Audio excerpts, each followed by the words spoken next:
Okay, let's see. Reacting to Kamala Harris choosing Tim Walz as her running mate from Joseph Robinette Rogan from yesterday. Is there any way to you that we're not being gaslit like to hell by Kamala Harris? Like, wasn't she like a joke even among Democrats? Like 10 seconds ago, like literally like a day ago. Yep. And now it's like the country's rallying around. I know. Like, Yeah, it's because, and I said this over and over again, so did Edgar Mentum. There was a poll that came out in the New York Times a couple months prior to the swap that happened, that showed that a generic no-name Democrat was outperforming Biden by 25 points.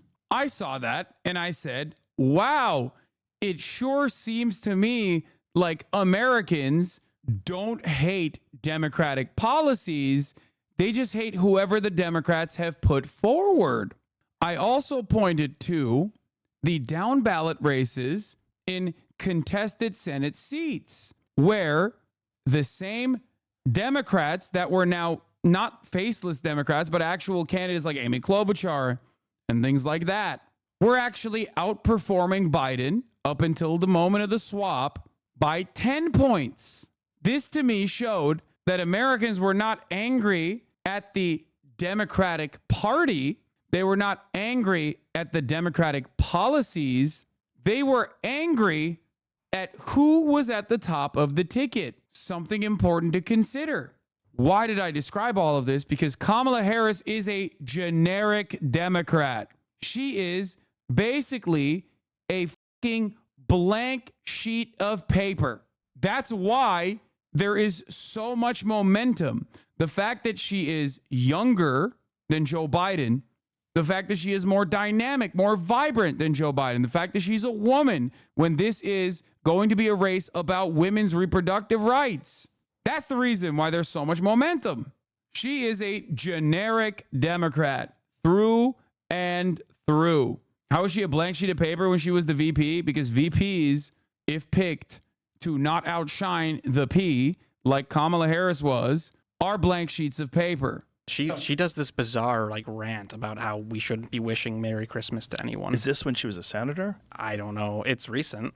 It's recent. Yeah. Really? It's so strange that like that was her. Like that's the only time I've seen her passionate about anything on camera. Come on, really? Yeah. I haven't seen that. Yeah, no, I've seen the one she was telling that people need to be woke. Everyone needs to be more woke. Oh, you should yeah. be more woke. You should figure out who's the wokest. And try to be the wokest, but she should, whatever, everyone should be more woke. And she's like laughing. It's like, what the fuck? And when we all sing happy tunes and sing Merry Christmas and wish each other Merry Christmas, these children are not going to have a Merry Christmas. How dare we speak Merry Christmas? How dare we? Merry Christmas, everyone. Wait, what the do they think that she's anti-Merry Christmas? Do you think that that is the context of that is that she is like anti-saying Merry Christmas? The speech was in response to a very recent mass shooting, if I recall correctly.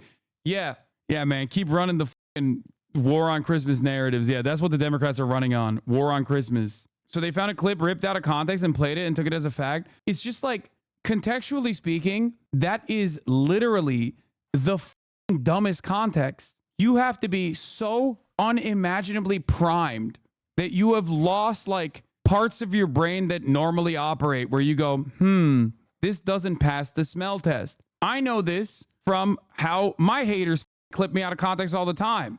There are a lot of people who are just like genuinely primed into hating someone. So they just go, yeah, no, I bet that like she's just anti-Merry Christmas. That's so stupid. And then here she is saying Merry Christmas, like she's pro Merry Christmas. What's going on? Oh, I guess she's flip-flopping on Christmas. Nobody cares about that. Reddit thread on this topic on the Joe subreddit. It's so obvious that the context in the clip is some court decision where kids didn't get justice around Christmas time is not going to get people, is not going to do with people generally wishing others Merry Christmas. It shits me that people believe this. Joe's gone full boomer. His famous bullshit detector is a dead battery for years now. What is that clip from? Let's go find it. Let's find that. Trump falsely claimed Harris doesn't want anybody saying Merry Christmas. Former U.S. President Donald Trump made the claim at an August 3rd, 2024 rally. Trump told the crowd at an August 3rd rally, Harris, ready, 2 words are Merry Christmas. She doesn't want anybody saying Merry Christmas. Bro, first of all, it's August. Basically, the accusation less than 5 months from Christmas holiday was that Harris, while setting her sights on the White House, did not want anyone saying Merry Christmas. However, this broad claim was both false and nothing more than the lament or latest chapter in what has become known as the war on Christmas, a familiar theme of seemingly imaginary persecution promoted at past Trump rallies. The Fox article, this is where it comes from. Then Senator Kamala Harris warned Americans not to say Merry Christmas until there was a permanent status for some illegal immigrants, amid a Trump-era battle over prosecutions for some illegal immigrants who came to the U.S. as children. It was about dreamers. According to NBC News, article linked in the Fox News story and photo posted on NBC Latino X account, the video showed Harris speaking at a news conference for the DREAM Act rally at the United Methodist Building near the U.S. Capitol. Now, really, what's really funny about that, Dreamer Protections was at 90% approval rating. It was so popular that Trump had to actually go back on the Dreamer status and basically put it on the back burner. The context of this story obviously makes people understand exactly what she's saying, unless you are brain broken, especially because it's such a non-issue. Nobody hates Christmas, man. Nobody's the fucking Grinch. Like, what are you, a child? You're literally like, the Democrats are the Grinch. They want to steal Christmas. No, we're definitely being gaslit. Yeah. And not only that, here's the big one, right? She wasn't elected, right? She was appointed vice president, and then they didn't do primaries. They had no primaries for Joe Biden, and now all of a sudden she is the nominee because he's stepping away. And so then they bring in her, and they bring in this other guy who's radical from Minnesota. That's the vice president. The crazy thing is, like, Tim Walz, if Joe Rogan wasn't so insanely right-wing pilled, like, if he wasn't so insanely red-pilled, he would look at a guy like Tim Walz and be like, he's awesome. But he's hitting the right-wing talking points like he's Brian Kilmeade, dude. What do you mean radical? If Kyle Kalinske sat down with Joe Rogan right now and explained to him Tim Walz's positions and the fact that he owns no stocks, that's like so good for normies, dude. So good for average, like, middle of the ground, moderate to like moderate right normies. They love that shit. 24-year veteran, spent most of his time like dealing with Veterans Affairs in Congress, literally fed children, paid family leave. These are not things. These are not individual policies that Joe Rogan would consider to be radical. This is a man who has literally been like, yeah, I'm pro Bernie Sanders. Doesn't own stocks. If someone were to sit down and explain to Joe Rogan who Tim Walz is and what his positions are, he'd be like, oh, dude, that seems like a great guy. If he watched one video of Tim Walz, I don't know, hanging out with his daughter, going to the state fair, he'd be like, oh, man, actually, never mind. Maybe I was misled. So much right-wing commentary on his entire timeline. It's like so obvious that it's broken his brain. He believes a lot of wild things. One of them is transgender surgery for people who are under 13. Another one is abortion up until 9 months. Ooh. Yeah. There's reasons why people medically would, like, if the woman's life is in danger, if the child has something wrong, it's not going to live. There's reasons why they choose to do things like that. That stuff scares the out of people. He changed the Minnesota state flag to make it look like a Bro, he's what? Somali flag. Dude! He's so brain broken. He's literally so brain broken. Oh my God. Brother, you are so stupid, dude. Someone needs to take his Facebook away and his Twitter away, dude. You need to tap out. You need to dial it back. So the video of him taking down the Minnesota flag and he replaced it with the new flag that looked. Dog, it doesn't look like a Somali flag, number one. Number two, it was a fan contest. It's not like Tim Walz did the flag, dumbass. Minnesota has a huge population of Somalis in it. Well, isn't what's her face? Yes. Yeah. What's her face? Yeah. Ilhan Omar. Yeah. Oh. But there's a video of him doing it. But I'm seeing false claims. Man, well, okay, well, let's see the video. Jamie, shut the fuck up, Jamie. Let me do my thing.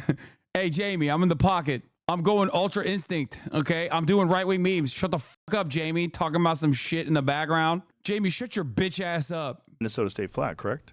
sometimes the false.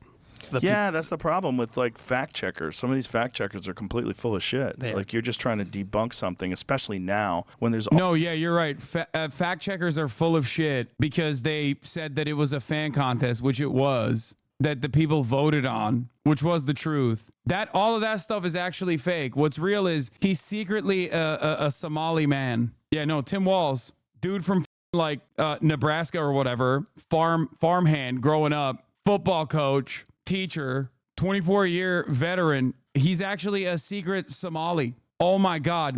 Wait until this motherfucker finds out that he speaks Mandarin. Oh my Lord.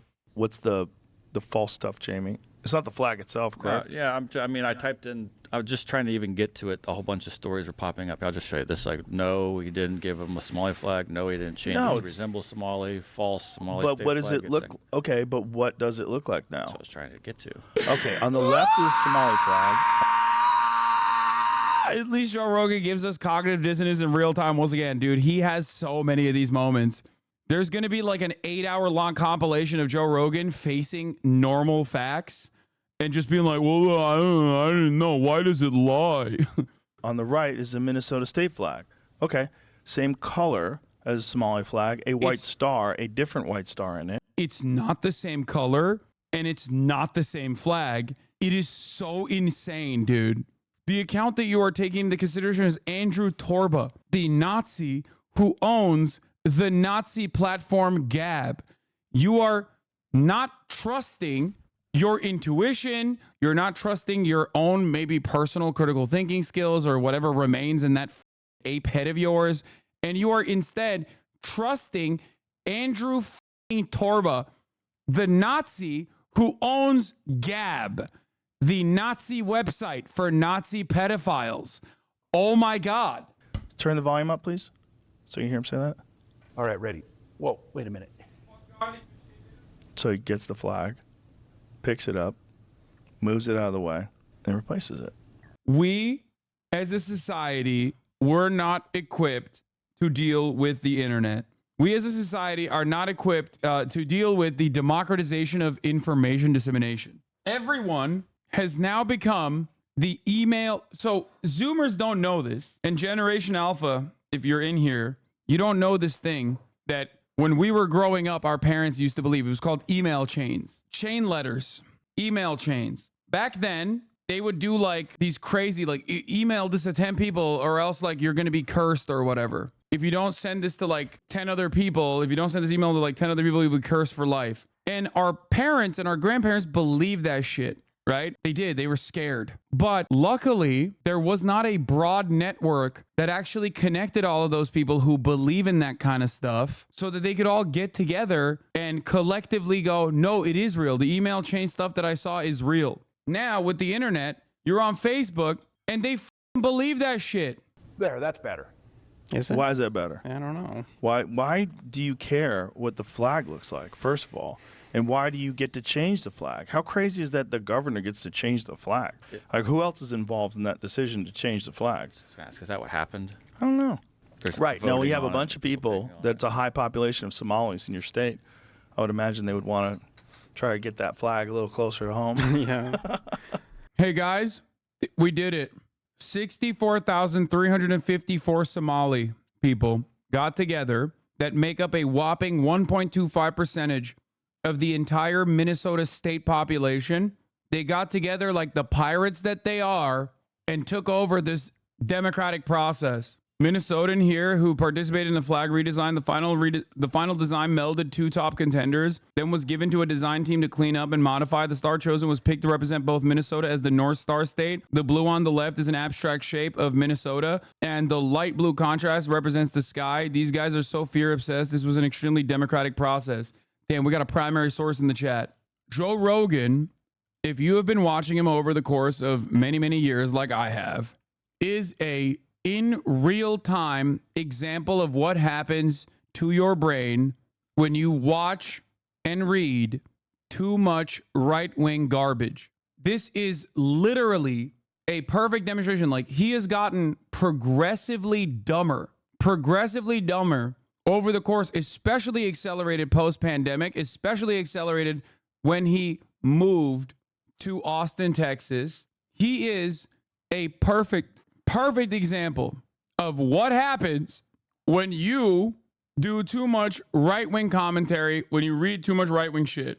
That time that he withheld $1 billion of aid to Ukraine So they fire a prosecutor. to fire a prosecutor that we now know his son worked for. Mm-hmm. And if you type that in, Snopes or whatever would tell you just like, oh, that didn't happen.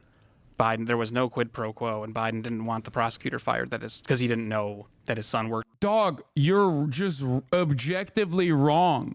His son didn't work for the prosecutor, you idiot. Also, not only are you wrong, but if his son worked for the prosecutor, then it would be still against his best interest to advocate to fire the prosecutor. So not only are you wrong, but you're so stupid that even in the wrong argument that you're making, you still are literally not showing a conflict of interest, rather lack thereof. Hunter Biden worked for Burisma. The prosecutor was refusing to prosecute Burisma. He was also considered to be too corrupt by every group involved in, I don't know, Ukrainian affairs in general. Republicans and Democrats alike petitioned international organizations, petitioned the Obama administration at the time to push Ukraine to drop the prosecutor. Hunter Biden, working at Burisma, was benefiting from this prosecutor not being dropped. Those are the facts. It was so stupid to make an argument like this because while Hunter Biden is a beneficiary of nepotism and did not deserve the job that he got from Burisma, obviously, and lied to Burisma about his access to the White House to be able to get that job, Joe Biden's decision to remove the prosecutor from his role was not actually one that helped Hunter Biden.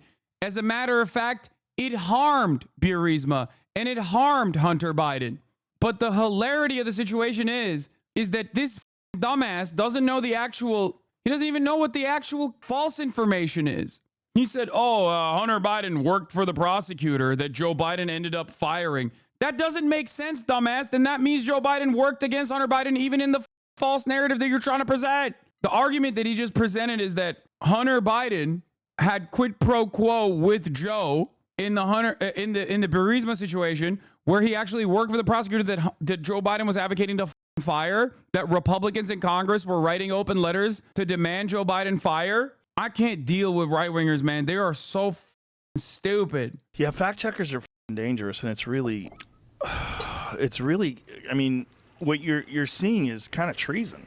It's kind of what it is. If you're seeing that kind of fact checking, you're lying. You're lying, and you're intentionally misrepresenting facts, and you're doing so because you want a specific result politically. Right. And it should be illegal. This is one of the funniest stories because it just it doesn't hit. Like Republicans tried it. It objectively didn't hit. It was so out there and nobody gave a shit about it. It was genuinely such a dud that even Fox News dropped it. But Joe Rogan himself is still running with this narrative. This is what it says. Who picked the new flag?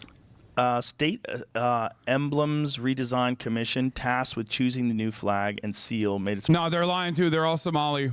final selections this week, and the new design will debut next year.